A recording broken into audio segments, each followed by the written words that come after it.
Berikut ini merupakan tutorial penginputan SIPKD Aset tahun pengadaan 2021 berdasarkan Permen 108.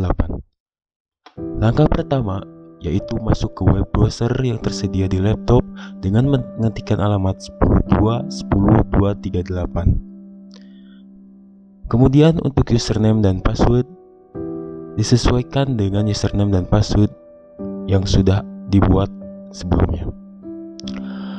Tampilan menu di sini ada data master, data penatausahaan, dan cetak. Yang akan kita butuhkan pertama adalah daftar pihak ketiga. Kemudian kontrak dan pengadaan BAST.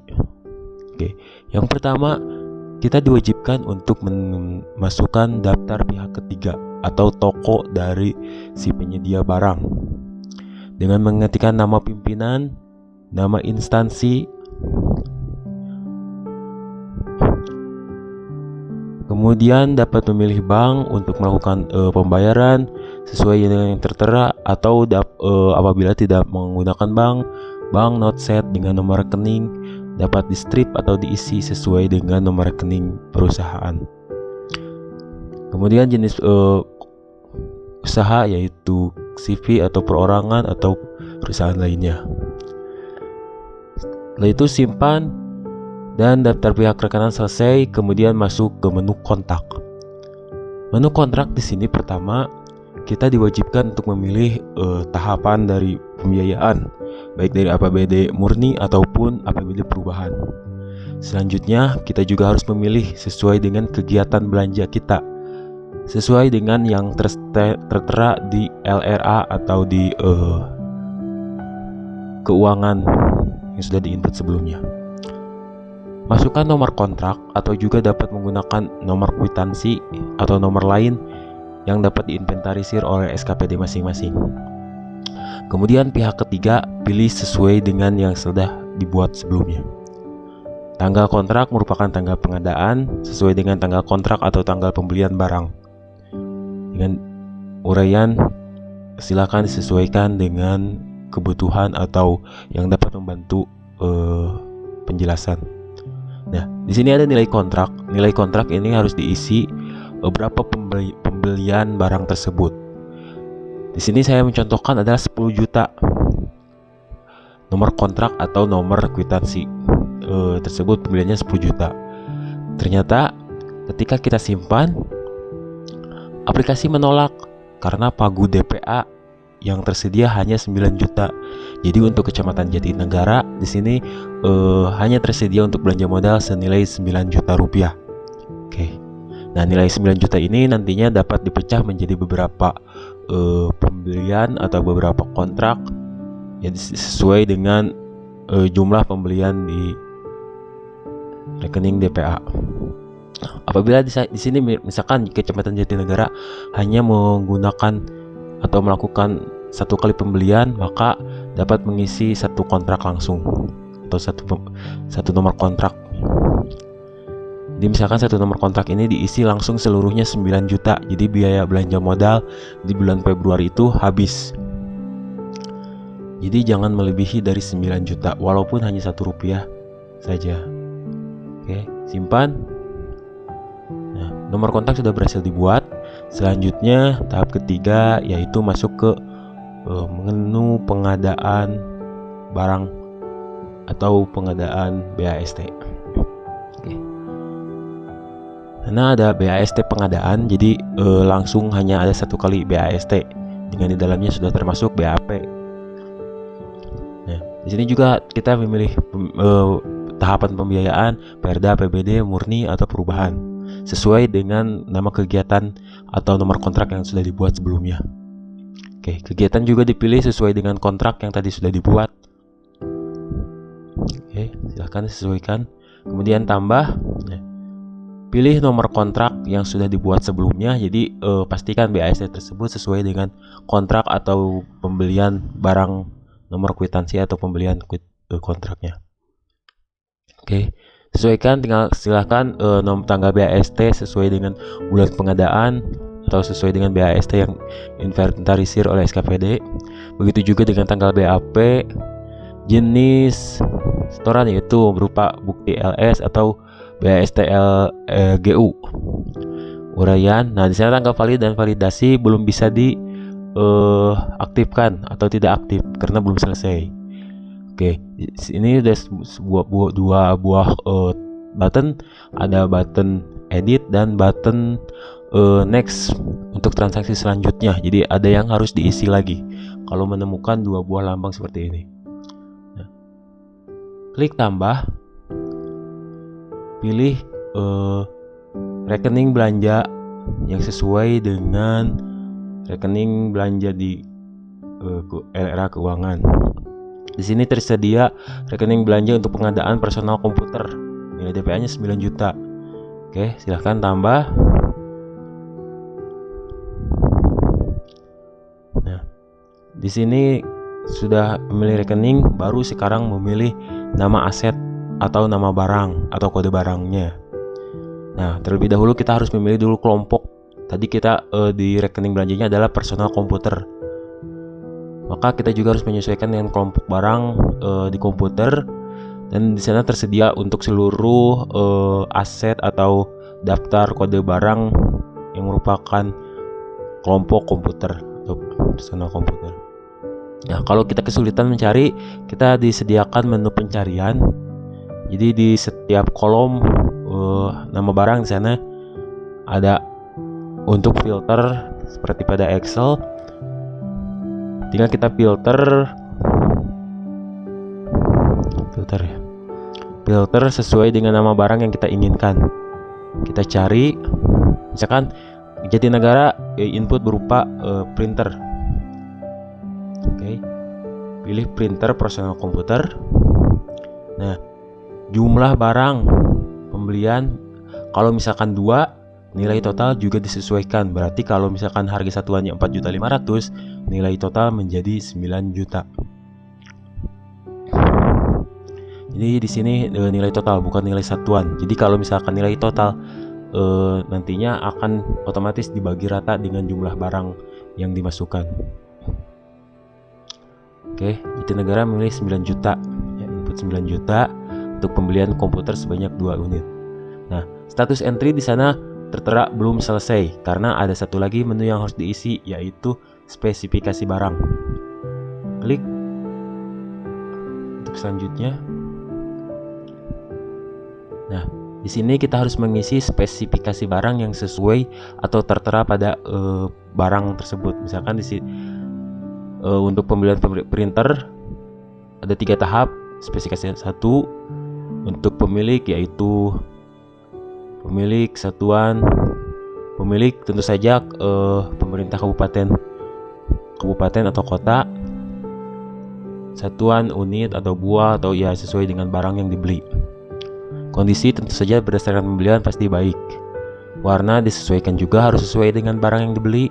Asal usul berupa pembelian.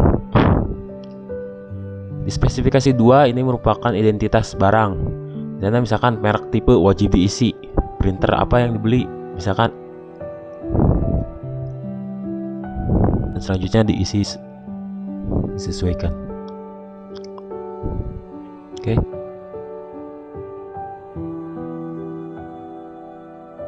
Nah, status entry sudah selesai. Tinggal kita kembali ke menu BAST paling awal di sana. Kemudian kita validasi atau kita sahkan.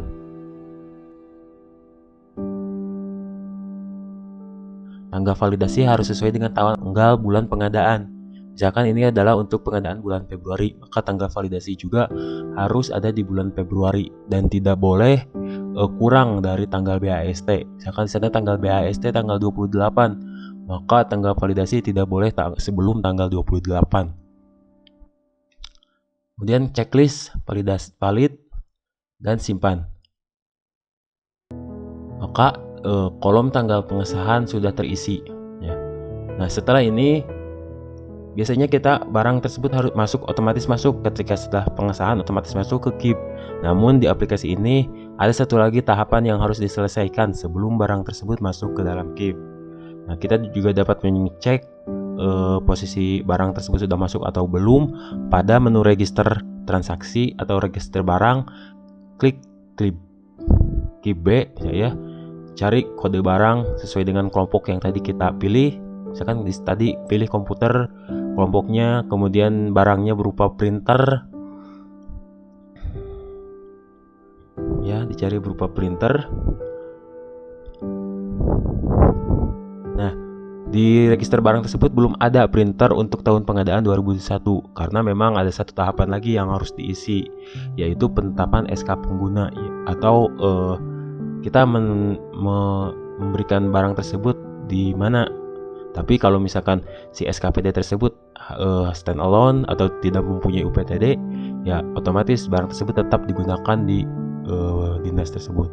Makanya ada di menu penetapan SK pengguna, kita buat dulu nomor dokumen atau nomor dokumen nanti untuk penyimpanan barang, tanggal dokumen dan keterangan yang dapat membantu, misalkan printer Epson untuk digunakan di kantor atau di ruang mana.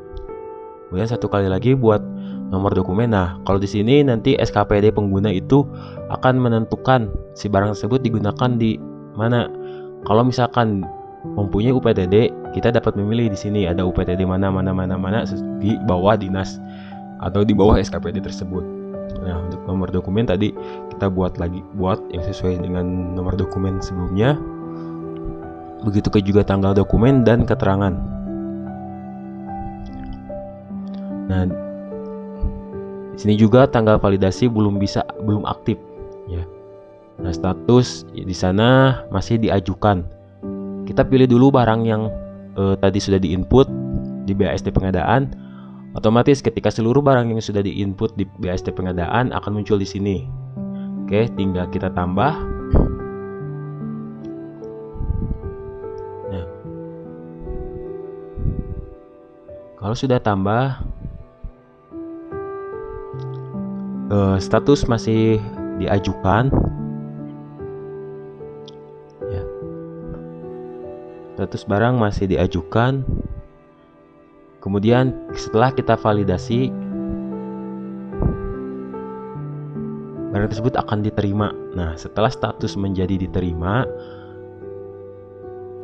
kita dapat mengecek kembali bahwasannya barang tersebut sudah masuk ke register barang atau masuk ke KIP. Kembali ke menu register transaksi atau register KIP B di peralatan dan mesin. Kita dapat mengecek, tunggu loading. Nah, kita lihat barang 2021 sudah muncul. Otomatis barang tersebut sudah masuk ke dalam KIP beserta ke dalam neraca. Namun untuk meyakinkannya, kita juga dapat mengecek melalui menu cetak. Menu cetak di sini ada buku inventaris atau menu cetak buku KIP. Nah, kalau mencetak buku inventaris untuk meyakinkan kita barang tersebut sudah masuk, tanggal awal dapat disesuaikan mulai dari tanggal 1 Januari 2021 saja, karena untuk pengeditan atau penampilkan barang yang diinput pada tahun 2021 saja atau barang baru ya. Kita lihat. Nah, pada peralatan dan mesin sudah masuk nilai 9 juta sesuai dengan tadi penginputan printer 2 buah senilai 4.500 kali 2, hasilnya adalah 9 juta. Nah, Jatinegara jadi sampai dengan bulan Februari 2021 sudah ada barang senilai 9 juta. Nah, kalau untuk ngecek seluruh dari awal ya tadi tanggal awal disesuaikan dengan biasanya 1/1/1800. Nah, kalau untuk menghapus di sini karena statusnya sudah diterima, sudah di-keep, biasanya kan kita hapus langsung dari register transaksi. Kalau di sini tinggal kita checklist sesuai baris nomor SK pengguna, kemudian klik hapus sehingga statusnya itu menjadi diajukan. Nah, kalau status sudah diajukan, otomatis di-keep di register KIP atau di KIP-nya barang tersebut sudah tidak akan ada lagi. Jadi kita tidak perlu menghapus mencari dulu di register transaksi. Jadi kita tinggal menghapus langsung melalui menu penetapan SK pengguna. Ya, lihat, kita yakinkan di register KIP, otomatis barang yang tadi 2021 sudah hilang. Setelah barang tersebut hilang, kita juga dapat cek kembali ke neraca untuk tahun pengadaan 2021. Ya, dan neraca juga sudah hilang, berarti barang tersebut memang sudah tidak ada lagi di KIP. Oke, kita tinggal hapus saja kalau kita mau menghapus seluruhnya, jadi kita tinggal hapus mulai dari belakang seperti biasa, dari transaksi paling belakang, kemudian checklist dan klik hapus. Oke, kalau sudah di menu SK penetapan pengguna sudah dihapus, kita tinggal masuk ke BAST pengadaan. Ya, tadi ya BAST pengadaan, karena tanggal pengesahannya di sana masih tertera, maka belum bisa dihapus atau bisa diedit keseluruhan. Jadi kita harus menghilangkan dulu tanggal pengesahan dengan cara klik centang pada baris nomor BAST tersebut. Ya, udah dicentang, kemudian klik hapus. Ya, nah tunggu sebentar, tanggal pengesahan otomatis akan menghilang. Ya, kalau sudah tanggal pengesahan menghilang, kita dapat melakukan edit di menu transaksi selanjutnya atau langsung hapus secara keseluruhan. Ya, sekian tutorial untuk penginputan dan koreksi pengadaan 2021. Apabila ada kesalahan dan kekurangan, silakan dapat menghubungi admin di BPKD. Terima kasih. Wassalamualaikum warahmatullahi wabarakatuh.